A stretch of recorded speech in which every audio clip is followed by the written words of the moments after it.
Сәлем достар, бұл мен Айдана, акушер-гинеколог. Бүгінгі видеомыздың тақырыбы құрсақтағы шараның дамымай қалуына негізгі 3 себеп. Әрине сіздерден лайк, кері байланыс және видеоны соңына дейін көрсеңіздер.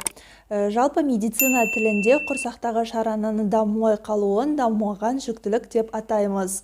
Осы дамымай қалған жүктілік негізінен жүктіліктің алғашқы 12 аптасына дейін кездеседі.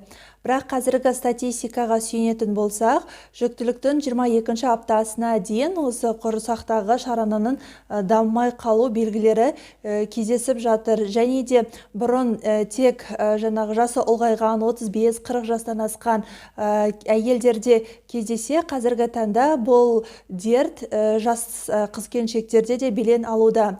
Бұның негізгі себептеріне тоқталатын болсақ, ең бірінші себебі ол тұқым қуалаушылық ауруларының болуы.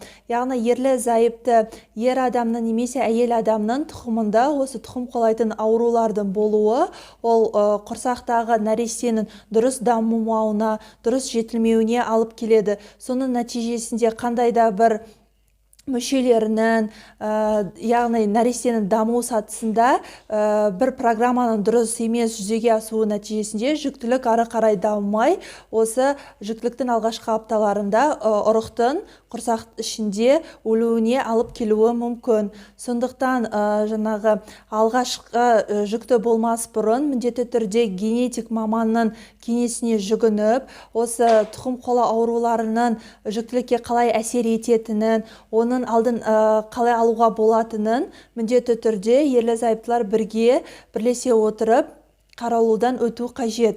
Енді екінші себебі ол инфекциялық аурулар, әсіресе жыныстық жолмен берілетін аурулар осы құрсақтағы шарананың дамымауына алып келуі мүмкін. Әсіресе паразиттік, вирустық, бактериялық, мысал ретінде хламидия, герпес сынды инфекциялар, олар шарананың құрсақта дұрыс дамымауына, жатырда дұрыс бекінбеуіне және де пайда болған ұрықты тіпті олар мүжіп жеуіне де алып келуі мүмкін. Соның нәтижесінде шарана дамымай, оның ерте өліміне себеп болады. Яғни алғашқы 12 аптаға дейін осы дамымай қалған жүктіліктің негізгі себебі 60% жағдайда осы инфекциялар.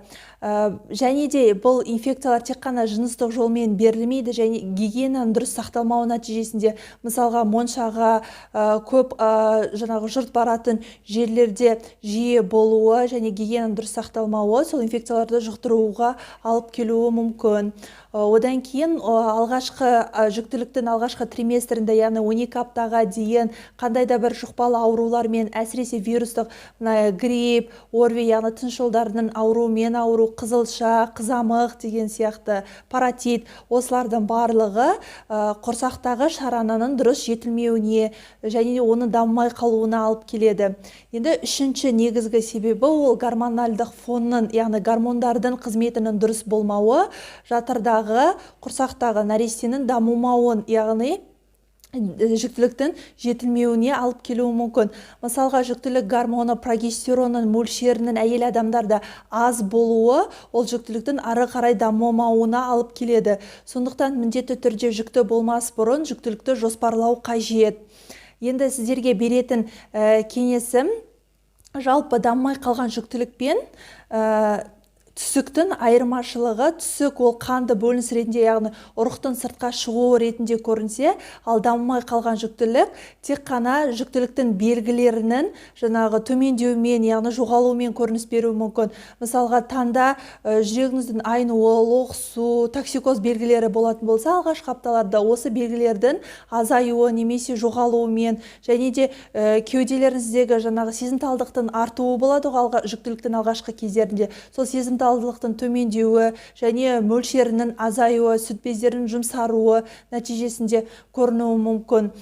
Немесе кей жағдайда тіпті жүкті әйел адам ұрықтың, яғни шарананың дамуы болып жатыр ма, болмай жатыр ма, оны сезбей ұзақ уақыт жүре беруі де мүмкін. түсіктен айырмашылығы. Сондықтан міндетті түрде дәрігердің кеңесінен өтіп отыру қажет. Себебі жетілмей қалған жүктілікті дер кезінде жаңағы жатырдан шығып тазалау жүргізбесе, онда ол дамымай қалғандықтан жатырда шіріп, жатырыңыздың жаңағы инфекциялық ошаққа айналдыруы мүмкін. Нәтижесінде ең жаман асқыну ол жатырыңызды алып тастауға дейін әкелуі мүмкін. Сондықтан дәрігердің кеңесіне барып, міндетті түрде тексерістен өтіп отыру қажет. Және де тағы да айтатын кеңесім, ол осы дамымай қалған жүктіліктен кейін міндетті түрде не үшін дамымады осы жүктілік, соның себебін анықтап, келесі жүктілікке арнайы дайындықпен келу қажет. Себебі егер дайындықсыз келсеңіз, осы өкінішті жағдай қайталануы мүмкін. Себебін жоймай жатып, сіздің организміңіз жүктілікке дайын болмаса, бұл жағдай қайталана береді да, қайтадан келесі жүктіліктерде дамымай қалған жүктілікке алып келуі мүмкін. Сондықтан міндетті түрде дәрігермен кеңесе отырып, ол кісіге жүктілікті жоспарлайтыныңызды және дамымай қалған жүктілік болғанын, яғни сіздің жаңағы өміріңізде соны ескере отырып, дайындықтан өтуіңіз қажет. Тек қана сіз ғана емес, сіздің жолдасыңызбен бірге, ерлі-зайыптылар бірге тексерістен өту қажет дамымай қалған жүктілік жағдайда. Себебі ол әйел адамда емес, сонымен қатар ер адамның жаңағы себебінен де болуы мүмкін. Берілген видео ақпаратты болды деп ойлаймын.